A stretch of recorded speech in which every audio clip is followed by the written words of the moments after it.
Assalamualaikum warahmatullahi wabarakatuh. Jumpa lagi bersama saya Iwan Wahyudi di channel Iwan Wahyudi, media sharing sumber penghasilan kerja online terkini.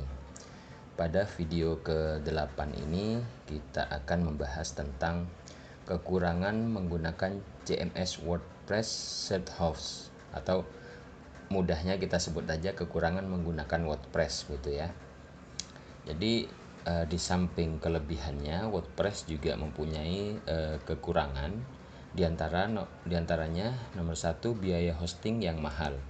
Jadi kenapa biaya hosting ini terus naik?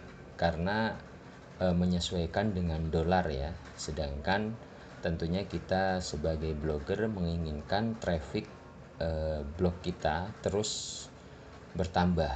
Nah, seperti itu. Jadi kalau kita ingin mempunyai blog dengan traffic yang tinggi, tentunya disyaratkan juga mempunyai biaya lebih untuk membeli hosting yang mumpuni, seperti itu.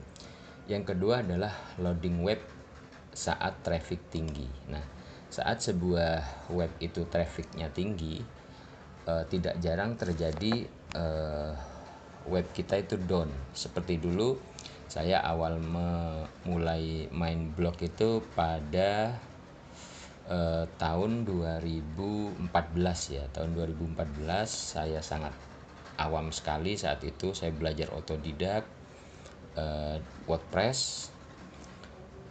Saya membeli hanya waktu itu sesuai biaya ya, sesuai budget. Saya hanya membeli satu hosting untuk satu domain. Karena saya tidak tahu kalau satu hosting itu bisa untuk beberapa domain ya, saat itu saya beli satu domain dan satu hosting yang hanya 500 MB. Nah, yang hanya 500 MB, lalu saya naikkan lagi, coba naikkan 1 giga untuk satu domain. Tapi karena web saya yang untuk pembelian itu, web saya yang pembelian buku ensiklopedia seperti yang kita jelaskan kemarin, web ini ya, untuk penjualan buku ensiklopedia itu pada saat weekend itu naik. Nah, pada saat weekend yang akan membeli banyak, tapi ternyata hostingnya tidak mumpuni. Akhirnya apa? Akhirnya hosting saya menjadi down. Jadi hostingnya udah tidak bisa online lagi. Padahal saat Sabtu Minggu itu pembelian saat tinggi. Nah, itu adalah kekurangan yang kedua.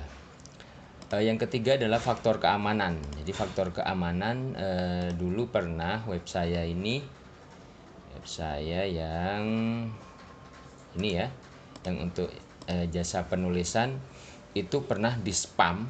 Jadi dalam satu waktu, dari waktu maghrib ya, dari rentangnya saya lihat itu malam ya, tapi sepertinya sih mulai dari maghrib sampai pukul 10 malam. Jadi hanya antara dalam 4 jam itu sudah ada spam sekitar berapa ya, sekitar 15 ribuan lebih komen.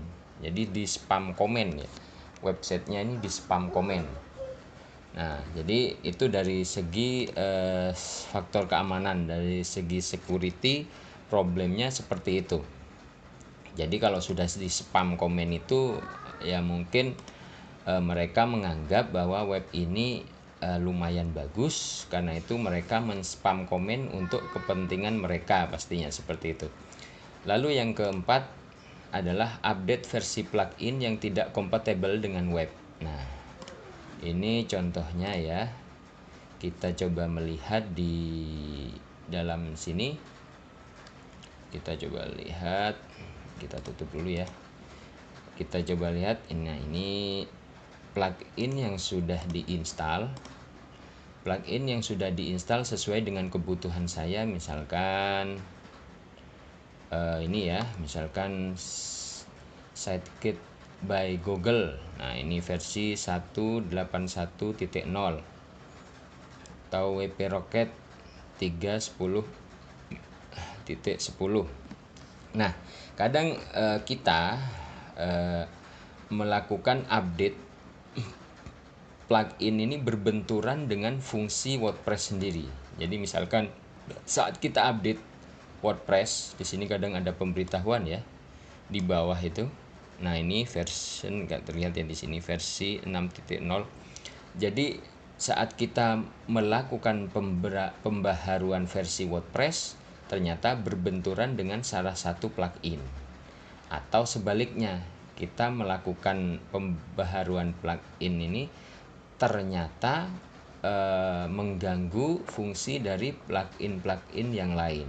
Nah, seperti itu. Jadi kadang kita misalkan untuk CEO-nya, nah ini kan memang memudahkan ya, sekilas memang memudahkan. Misalkan ini kita mau update ya. Nih contohnya update plugin seperti ini, kita updating. Oke. Lalu ini rank mate,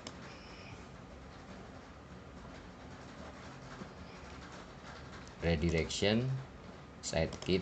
Nah, kenapa tidak saya centang semua pembaharuannya? Karena ada beberapa plugin yang jika kita langsung melakukan pembaharuan tanpa kita tahu itu mengganggu plugin yang lain. Misalkan ada yang akhirnya plugin CEO itu tidak berfungsi maksimal karena kita update. Jadi mereka melakukan update itu ternyata tidak sesuai dengan update yang saat ini ada di WordPress. Akhirnya plugin itu tidak berfungsi dengan baik.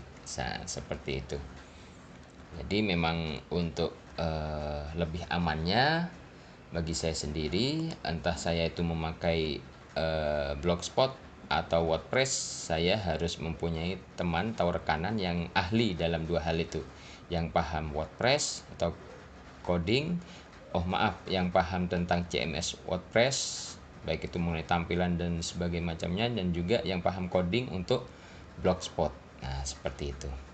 Mungkin cukup sekian video kita kali ini tentang kekurangan menggunakan CMS WordPress. Semoga bisa memberikan manfaat bagi teman-teman yang sedang belajar, terutama belajar blogging menggunakan CMS WordPress Host. Semoga bermanfaat dan menginspirasi. Assalamualaikum warahmatullahi wabarakatuh.